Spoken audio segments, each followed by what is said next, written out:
Wah, apa kabarnya nih? Oh, harap keadaan kalian di rumah itu baik-baik ya. Nah, adik-adik, di hari Minggu ini, walaupun kita terpisah jarak, tapi kita tetap mau memuji dan mau memuliakan nama Tuhan. Kita mau angkat sebuah pujian, langsung mau undang kita semua untuk bangkit berdiri. Sudah semua ya? Kita mau angkat pujian dan kita mau siapkan hati kita untuk menyembah Tuhan. Kita mau katakan selamat pagi Tuhan.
Bertambah cintanya, bertambah cintanya, bertambah cintanya, bertambah cintanya.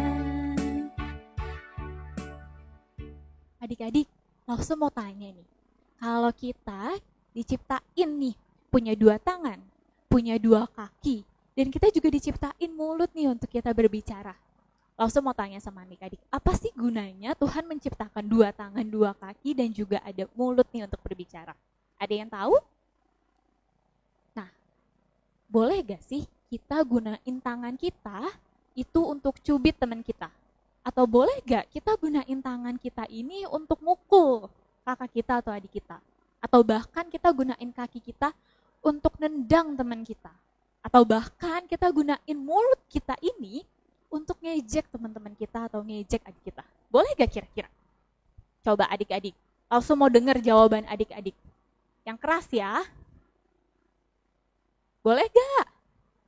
Nah, gak boleh, benar sekali. Kita gak boleh mempergunakan tangan kita, kaki kita, dan mulut kita untuk hal-hal yang tidak baik. Seperti pujian ini. Pujian yang akan kita sampaikan ini mengajarkan kita bahwa kita punya 2 tangan, punya 2 kaki, dan punya mulut itu berguna untuk memuji Tuhan. Nah, adik-adik, kita juga mau angkat satu pujian yang mengatakan bahwa tanganku kerja buat Tuhan.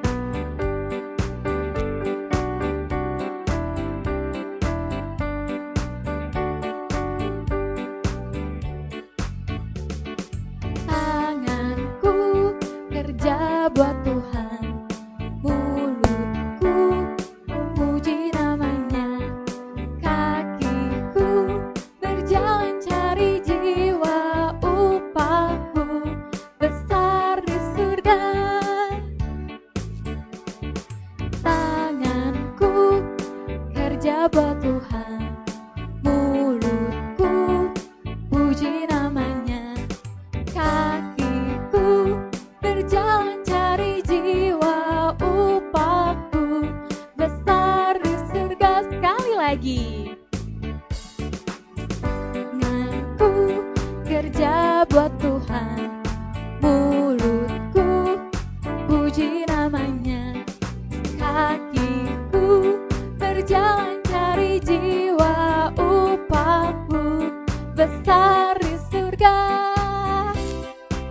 Adik-adik, sekarang tiba saatnya kita akan memberikan yang terbaik untuk Tuhan.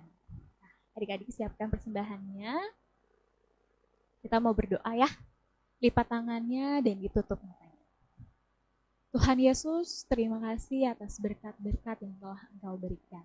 Terima kasih untuk kesehatan kami Tuhan. Terima kasih walaupun di tengah-tengah pandemi ini kami masih bisa bersekolah, kami masih bisa bersekolah minggu, itu juga karena berkat dari Tuhan. Tuhan, kami juga memberikan berkat yang telah kami terima Tuhan kepadamu. Tuhan, biarlah berkat ini bisa berguna bagi pelayanan di gerejamu Tuhan. Terima kasih Tuhan, hanya di dalam nama Tuhan Yesus kami sudah berdoa dan mengucap syukur. Amin. Dan sekarang adik-adik kita akan mengangkat sebuah pujian penyembahan yang mengatakan bahwa mata kecil ini dan mulut kecil ini akan melakukan perkara yang besar.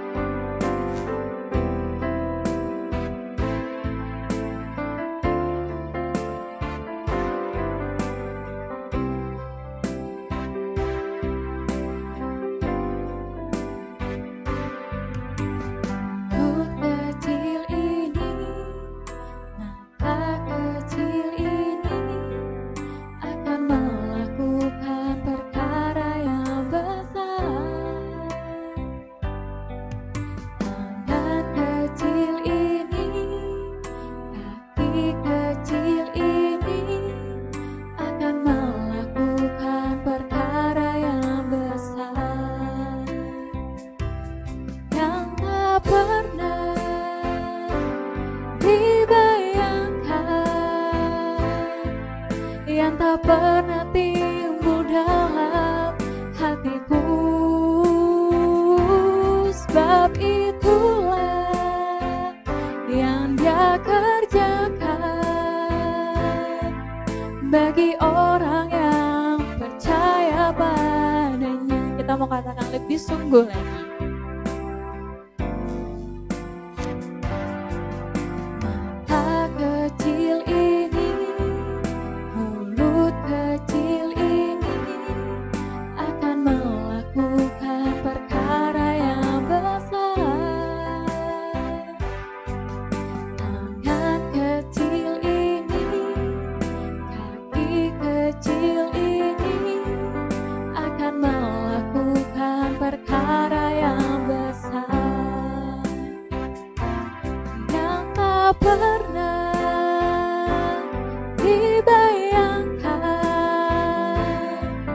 yang tak pernah timbul dalam hatiku, sebab itulah yang Dia kerjakan bagi orang yang percaya padanya, bagi orang yang percaya padanya, bagi orang yang percaya padanya, bagi orang yang percaya padanya, bagi orang yang percaya padanya. Halo adik-adik, selamat tahun baru buat kita semua. Kita bersyukur Tuhan sudah menyertai kita di tahun 2021 dan sekarang kita masuk ke tahun 2022. Adik-adik, Tuhan itu kejam loh. Tuhan itu kejam. Dan Dia tidak mengampuni kesalahan. Masa sih Lause, bukannya Tuhan itu baik ya? Bukannya Tuhan selalu mengampuni dosa ya? Ya, tidak seperti itu.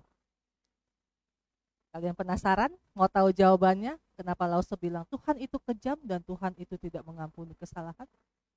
Stay tune ya di channel ini ya, jangan kemana-mana. Sekarang kita berdoa dulu. Oke. Bapa dalam surga, kami bersyukur padamu Tuhan. Saat ini kami mau belajar tentang firman Tuhan. Tuhan tolong pimpin, berikan kami hikmat, berikan kami pengertian. Supaya kami bisa mengerti akan firman Tuhan. Mengerti maksud Tuhan. Dan kami bisa melakukan firman Tuhan dalam hidup kami. Terima kasih Tuhan, kami bersyukur padamu. Dalam nama Tuhan Yesus kami berdoa. Amin. Kota Yeriko adalah satu kota yang sangat indah. Kota itu punya benteng yang kuat dan bentengnya itu lebar. Dan di belakang benteng itu ada banyak prajurit yang berjaga-jaga. Prajuritnya banyak berbaris di belakang bentengnya. Kenapa? Mereka menjaga kota Yeriko. Supaya kota Yeriko tidak dikepung oleh orang. adalah Yosua. Dia melihat dari bukit, melihat ke kota Yeriko. Di atas bukit Gilgal dia melihat seperti apa kota Yeriko itu. Yosua adalah orang yang menggantikan Musa dalam memimpin bangsa Israel. Pada saat Yosua sedang merenung, dia sedang melihat ke arah kota Yeriko, tiba-tiba dia mendengar suara gesek-gesek. Terus pas dia lihat ada orang, dan orang itu menghenuskan pedangnya. Dia menghenuskan pedangnya, wah, Yosuanya takut. Yosua tanya, kamu teman atau musuh? Terus orangnya ini jawab apa? Aku adalah panglima tentara Allah. Wah, adik-adik, Yosuanya dia takut. Dia buru-buru lepas sepatunya karena tempat itu adalah tempat yang suci. Jadi dia melepaskan sepatunya dan dia bertanya, apa maksud kedatangan kamu ke sini?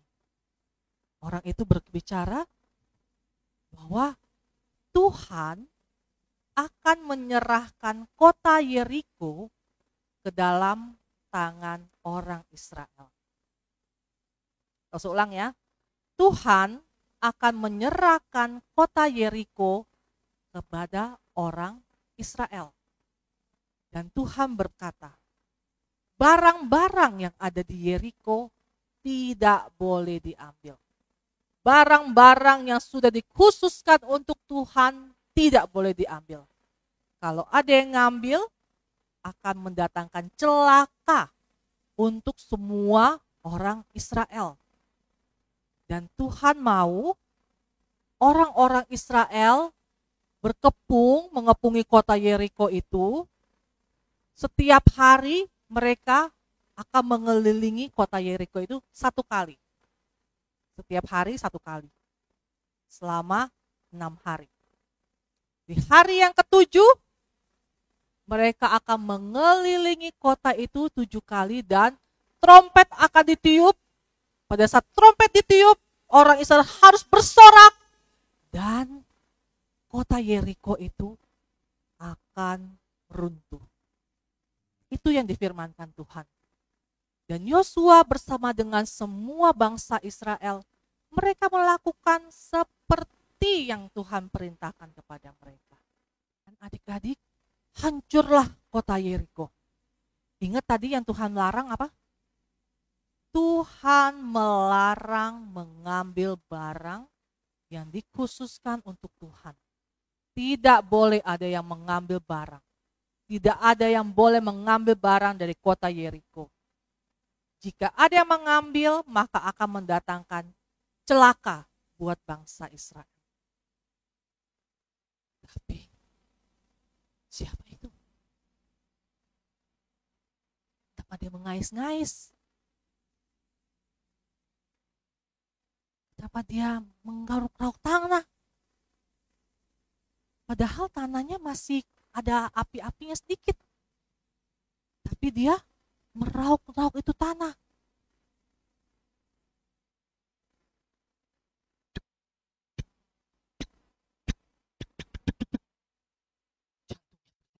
Kencang. Dia melihat ada barang yang sangat indah. Ada emas, ada perak, ada baju-baju yang bagus, barang-barang berharga. Dan dia ngambil itu semua. Dia buru-buru kembali ke kemahnya. Dia kubur barang-barang itu di dalam tanah di kemahnya dia. Dia digali tanah-tanah itu dan dikuburkan barang-barang itu di tanah, ditutup-tutup lagi. Dan dia tidur di situ. Pada saat dia mau tidur, dia gelisah sekali, dia tidak bisa tidur. Dia balik-balikin badan, tetap tidak bisa tidur. Mengapa?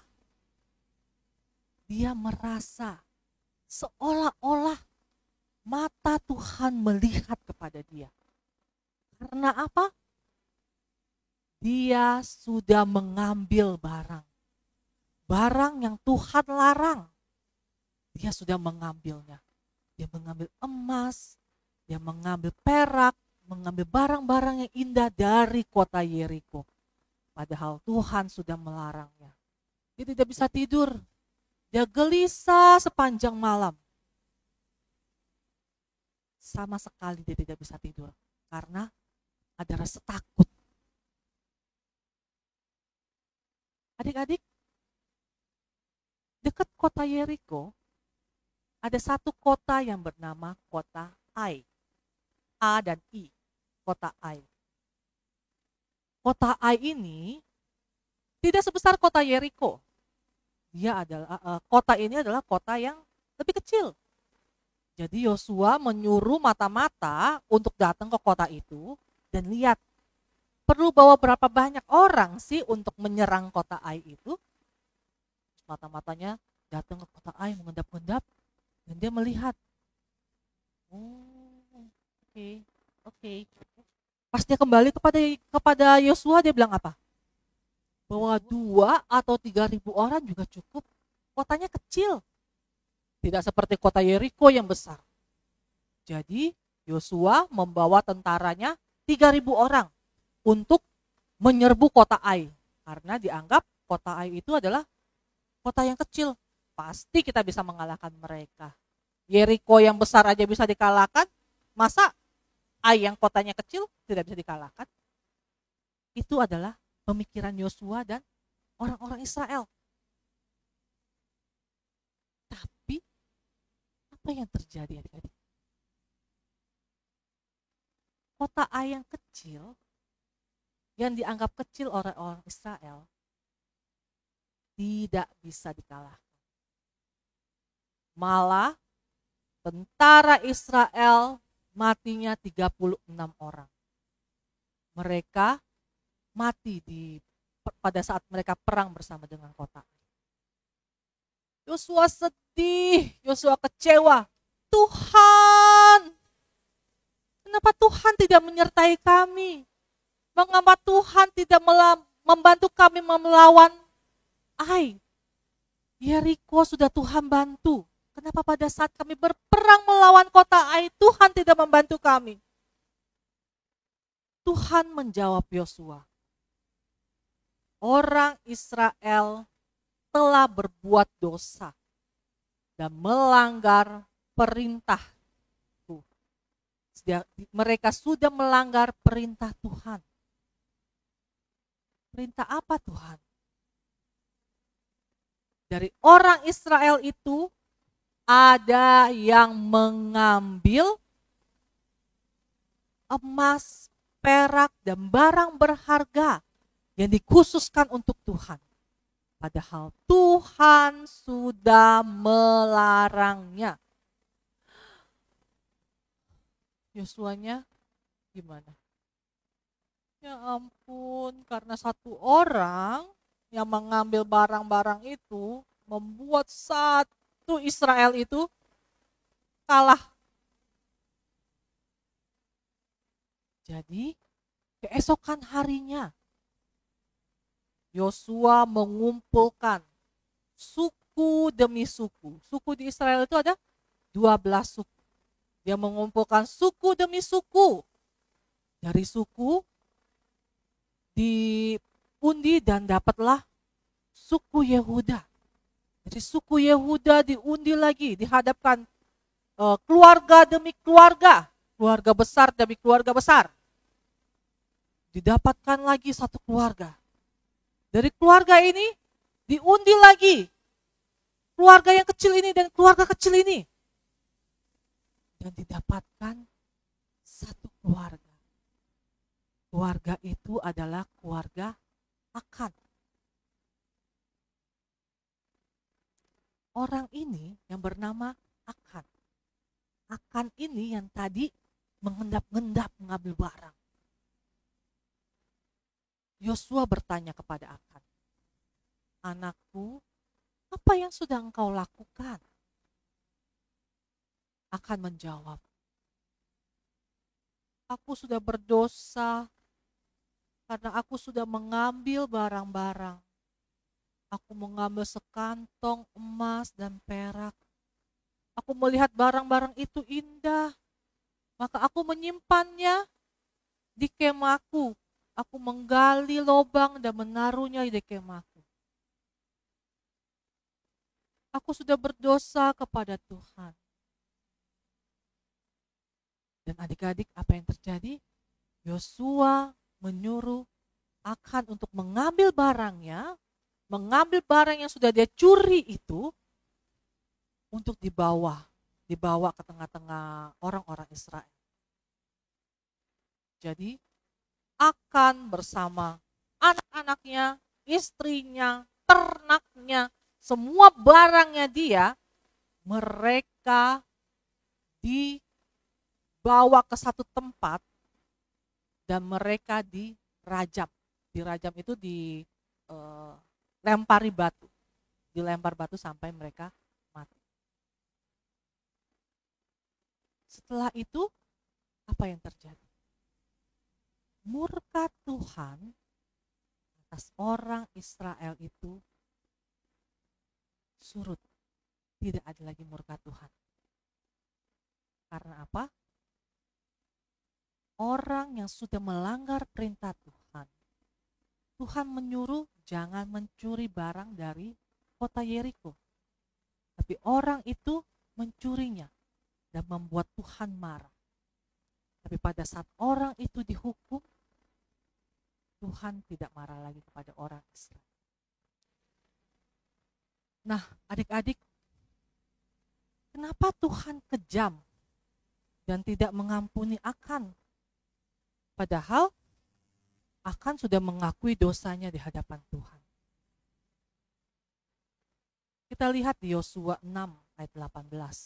Di situ Tuhan berkata, janganlah engkau mengambil apapun barang yang ada di Yeriko.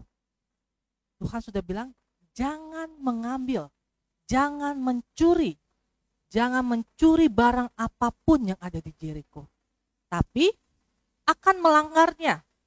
Akan ini mengambil barang, mencuri barang dari Yeriko. Itu yang membuat Tuhan marah. Itu yang membuat Tuhan murka terhadap orang Israel karena Akan. Nah, langsung kasih contoh. Misalnya kalian di rumah. Kalian sudah disuruh sama mama papa kalian tidurnya misalnya jam 8 atau jam 9 deh. Jam 9 malam kalian sudah harus tidur. Dan tidak boleh main gadget lagi. Tidak boleh main handphone lagi, tidak boleh main game lagi. Jam 9 adalah saatnya kalian untuk tidur. Tetapi kalian malah tidak tidur. Kalian malah main handphone, main gadget sampai malam, sampai mungkin jam 11 atau jam 12. Pada saat mama papa kamu tahu, apa yang mereka lakukan? Mereka pasti kecewa sama kalian. Dan kalian pasti dihukum. Ada hukumannya karena kalian sudah melanggar perintah mama dan papa. Mama papa suruh tidur jam 9, jangan main gadget. Tapi kamu melakukannya malah main gadget. Mama papa kamu pasti marah. Dan cara mendisiplin kalian adalah dihukum. Begitu juga dengan Tuhan. Tuhan memberikan kita perintah, jangan mencuri. Kalau kita mencuri, akan ada hukuman yang Tuhan berikan. Jadi adik-adik, kita belajar. Satu, kita belajar apa? Belajar untuk patuh. Belajar untuk taat. Taat kepada apa? Taat kepada perintah Tuhan. Apa yang sudah Tuhan bilang tidak boleh, itu ya jangan kita lakukan. Apa yang Tuhan bilang jangan mengingini sesuatu misalnya. Jangan mencuri. Ya kita jangan lakukan. Contoh lagi. Kalau misalnya kita nyontek bagaimana? Kalau kita nyontek itu juga tidak boleh. Kalau kita nyontek berarti kan kita pikir aku harus dapat nilai bagus. Terus caranya aku nyontek. Nah, itu sudah tidak baik. Dalam pikiran kita itu sudah tidak baik. Kita sudah tidak taat kepada perintah Tuhan. Oke? Jadi kita pelajarin apa? Kita harus belajar untuk taat kepada perintah Tuhan. Kedua, kita bersyukur karena Tuhan sudah memperingatkan kita sebelumnya. Tuhan sudah mengingatkan kita untuk tidak melakukan hal-hal yang Tuhan tidak suka. Jadi adik-adik, saya berharap di sepanjang tahun 2022 ini kita sama-sama belajar. Kita belajar untuk taat kepada perintah Tuhan dan tidak melakukan apa yang Tuhan tidak suka. Oke? Kita mau berdoa dulu. Bapa dalam surga, kami bersyukur padamu untuk firman Tuhan yang sudah kami dengar. Tuhan bukanlah Tuhan yang kejam, tapi Tuhan adalah Tuhan yang memberikan kami disiplin. Pada saat kami melanggar perintah, akan ada sanksi yang kami terima. Tuhan Yesus, tolong kami di sepanjang tahun ini kami belajar untuk taat kepada perintah Tuhan. Untuk taat selalu menjalankan apa yang Tuhan mau. Terima kasih Tuhan, kami bersyukur padamu. Dalam nama Tuhan Yesus kami mengucap syukur dan berdoa. Amin. Oke, sekarang kita akan ayat hafalan. Oke adik-adik, kita akan menghafalkan ayat hafalan. Ayat hafalan kita hari ini dari Ayub 42 ayat 2. Aku tahu engkau sanggup melakukan segala sesuatu dan tidak ada rencanamu yang gagal. Kita ulang ya sekali lagi ya. Kita pakai gerakan. Ayub 42 ayat 2. Aku tahu engkau sanggup melakukan segala sesuatu dan tidak ada rencanamu yang gagal. Sekali lagi ya. Ayub 42 ayat 2. Aku tahu engkau sanggup melakukan segala sesuatu dan tidak ada rencanamu yang gagal. Oke, sampai jumpa minggu depan. Tuhan Yesus memberkati. Adik-adik, sekarang kita tiba saatnya nih untuk memulai aktivitas kita. Nah, adik-adik di rumah boleh siapin bahan-bahannya. Ada gunting, spidol, ada benang wol. Kalau adik-adik di rumah ada selotip, boleh pakai selotip ya. Nah, di sini juga ada kertas buffalo. Nah, kertas buffalonya kita mau lipat 2. Lalu kita mau gunting.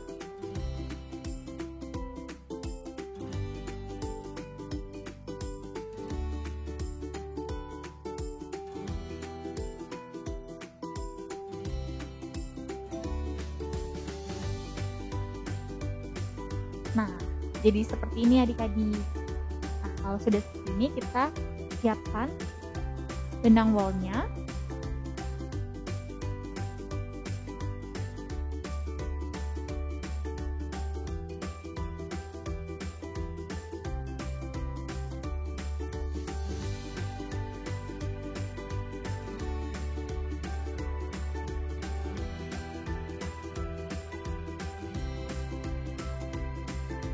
Setelah itu, kita boleh balik.